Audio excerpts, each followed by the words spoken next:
Semuanya mereka duduk dengan Nabi. Mereka dapat ilmu tu dengan duduk dengan Nabi. Secara praktikal, mereka pergi perang dengan Nabi, mereka duduk kat masjid dengan Nabi, mereka tengok Nabi mentadbir, dan ilmu tu berpindah pada mereka, para sahabat radhiyallahu anhum ajma'in. Jadi masjid ni bila disebut semasa kedatangan ke kota Madinah dibina masjid, dia bukan semata-mata tempat ibadat. Dia adalah, boleh kita kata, markas, boleh kita kata pusat pentadbiran. Dan masjid itu sangatlah kecil.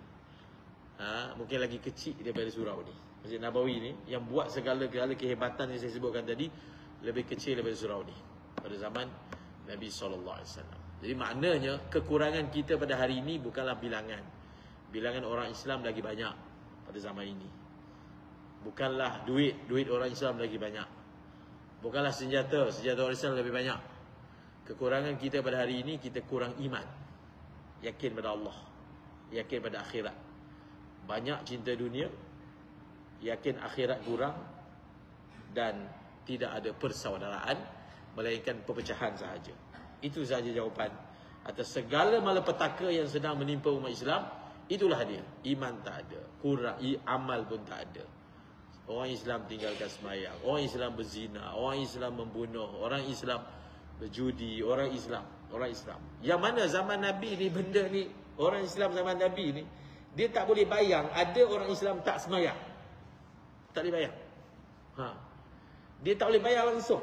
Tak boleh imagine. Kau Islam tapi tak sembahyang, tak boleh imagine. Oh, hari ni kita bukan imagine lah, benda tu memang berlaku. Dia tak boleh imagine. Iyalah, pada zaman Nabi, orang munafik pun sembahyang. Orang munafik pun sembahyang. Tuan-tuan tahu tak apa maksud munafik pada zaman Nabi? Munafik ni maksudnya mereka ni kafir tapi berpura-pura Islam. Itu maksud munafik. Munafik ni bukan hipokrit yang kita guna perkataan hipokrit tu. Munafik zaman Nabi maksudnya mereka ni kafir tetapi menzahirkan diri sebagai orang Islam. Itu maksud munafik.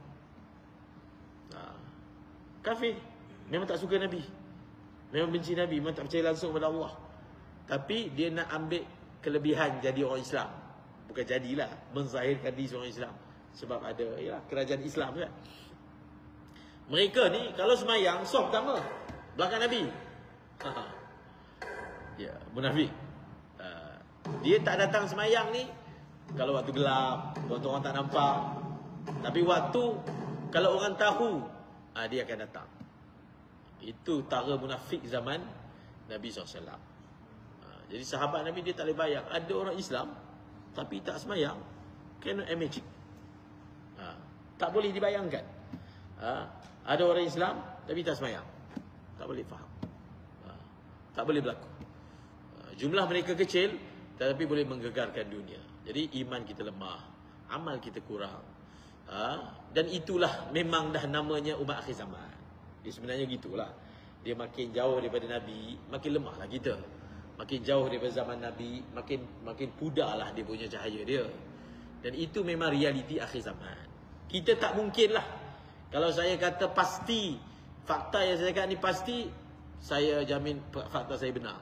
Kita tak mungkinlah menjadikan orang zaman ni seperti zaman sahabat, tak mungkin.